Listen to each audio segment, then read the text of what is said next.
Saudara-saudari terkasih, pada kesempatan ini saya akan membahas mengenai gereja. Bukan gereja sebagai persekutuan umat beriman yang didefinisikan oleh Kanon 204, yakni mereka yang melalui baptis diinkorporasikan pada Kristus, dibentuk menjadi umat Allah dan karena itu dengan caranya sendiri mengambil bagian dalam tugas imami, kenabian, dan rajawi Kristus, dan sesuai dengan kedudukan masing-masing, dipanggil untuk menjalankan perutusan yang dipercayakan Allah kepada gereja untuk dilaksanakan di dunia. Bukan dalam pengertian ini, tetapi gereja dalam pengertian gedung gereja. Karena dalam kitab hukum kanonik, untuk membangun sebuah gereja dalam arti gedung ini ada syarat-syarat tertentu atau ada kriteria-kriteria tertentu yang memang harus dipenuhi. Jadi tidak semua orang ingin membangun gereja, ada rencana, lalu ada dana, dan dijalankan. Tidak seperti itu. Untuk membangun sebuah gereja diatur oleh norma undang-undang. Dalam hal ini diatur oleh Kanon 1214 sampai 1222. Mari kita bahas satu persatu, mulai dari Kanon 1214. Dengan sebutan gereja, dimaksudkan bangunan suci yang diperuntukkan bagi ibadat ilahi, di mana umat beriman berhak untuk masuk melaksanakan ibadat ilahi, terutama ibadat yang dilangsungkan secara publik. Kanon ini memberikan sebuah kriteria untuk disebut sebagai gereja secara yuridis. Yang pertama, sebuah bangunan suci dan stabil. Artinya bangunan tersebut digunakan untuk jangka waktu yang lama, sampai tindakan yuridis dari otoritas gereja yang berwenang menyatakan lain. Jadi tidak hanya digunakan untuk setahun, 2 tahun, 3 tahun. Lalu yang kedua, bangunan tersebut diperuntukkan untuk ibadat ilahi, bukan untuk keperluan yang lain. Dan yang ketiga, terbuka bagi seluruh umat beriman untuk melaksanakan ibadat publik. Publik dalam arti liturgi yang dirayakan dalam ibadat adalah liturgi yang diakui oleh otoritas gereja yang berwenang. Definisi mengenai gereja ini berbeda dengan oratorium atau ruang doa sebagaimana disebutkan di Kanon 1223 dan juga kapel yang disebutkan di Kanon 1226. Itulah pengertian gereja secara yuridis, yakni bangunan suci yang diperuntukkan bagi ibadat ilahi, di mana umat beriman berhak untuk masuk melaksanakan ibadat ilahi, terutama ibadat yang dilangsungkan secara publik. Berikutnya kita akan membahas Kanon 1215 yang berbicara tentang syarat-syarat pendirian gereja. Paragraf 1, tak satu gereja pun boleh didirikan tanpa persetujuan jelas uskup diosesan yang diberikan secara tertulis. Paragraf 2, hendaknya uskup diosesan tidak memberikan persetujuannya kecuali ia sesudah mendengarkan dewan presbiteral dan rektor gereja-gereja tetangga berpendapat bahwa gereja baru itu akan dapat bermanfaat bagi kebaikan jiwa-jiwa dan bahwa sarana-sarana yang perlu untuk pembangunan gereja dan penyelenggaraan ibadat ilahi tidak akan berkekurangan. Paragraf 3, juga tarekat-tarekat religius, meskipun telah memperoleh persetujuan dari uskup diosesan untuk mendirikan rumah baru dalam keuskupan atau kota, namun sebelum membangun gereja di suatu tempat tertentu, harus memperoleh izin darinya.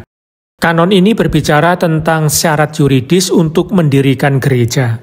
Untuk mendirikan gereja dibutuhkan persetujuan tertulis dari uskup diosesan. Dan sebelum memberikan persetujuan tersebut, demi sahnya uskup diosesan harus berkonsultasi dengan dewan imam atau presbiteral dan juga para rektor gereja-gereja tetangga.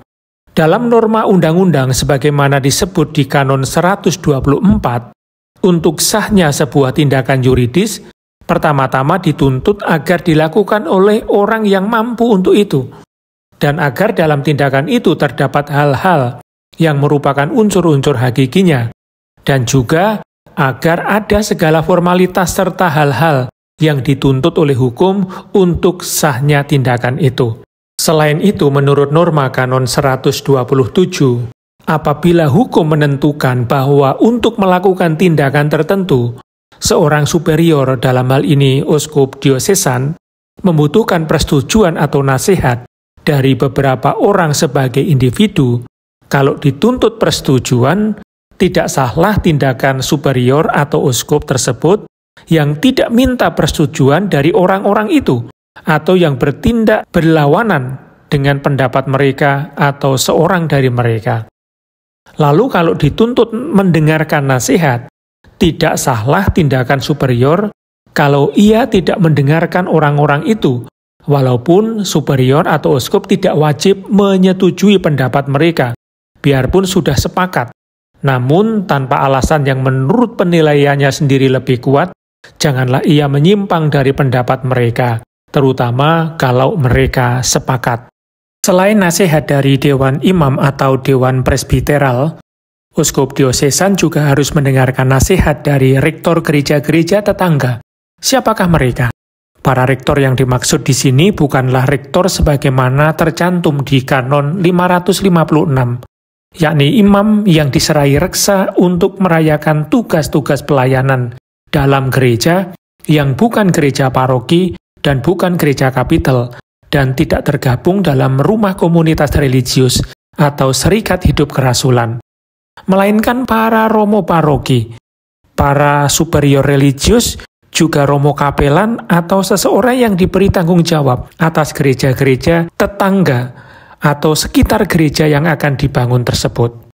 Untuk apa uskup diosesan mesti melakukan itu semua sebelum memberikan persetujuan bagi sebuah pembangunan gereja?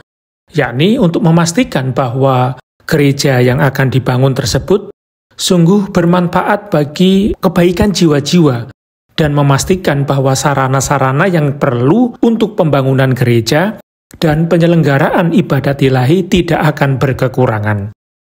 Dalam hal ini, studi dan analisa yang serius dari berbagai aspek perlu dilakukan, karena bisa terjadi niat begitu besar untuk membangun gereja tanpa memikirkan jumlah umat dan dana yang dimiliki, tetapi nekat membangun gereja yang besar dan megah dengan dana miliaran, cari donatur sana-sini, setelah jadi pun hutang masih ada di sana-sini, dan ketika gereja jadi, umat yang hadir dalam misa pun cuma 1/4 dari kapasitas gereja tersebut. Bila ini terjadi, maka sangat disayangkan. Untuk itulah norma undang-undang mengatur jangan sampai hal-hal seperti itu terjadi, bahwa pembangunan gereja itu mesti mendapatkan persetujuan tertulis dari uskup diosesan. Dan sebelum memberikan persetujuan tertulis, Bapak Uskup juga harus minta nasihat kepada Dewan Imam dan juga rektor gereja-gereja tetangga. Itu semua dilakukan untuk menghindari hal-hal yang tidak diinginkan. Karena reksa pastoral di seluruh keuskupan itu berada pada tanggung jawab dan kewenangan uskup diosesan. Saudara-saudari terkasih, sampai di sini dulu. Pada video berikutnya akan kita lanjutkan pembahasan mengenai gedung gereja ini. Semoga bermanfaat. Terima kasih. Tuhan memberkati.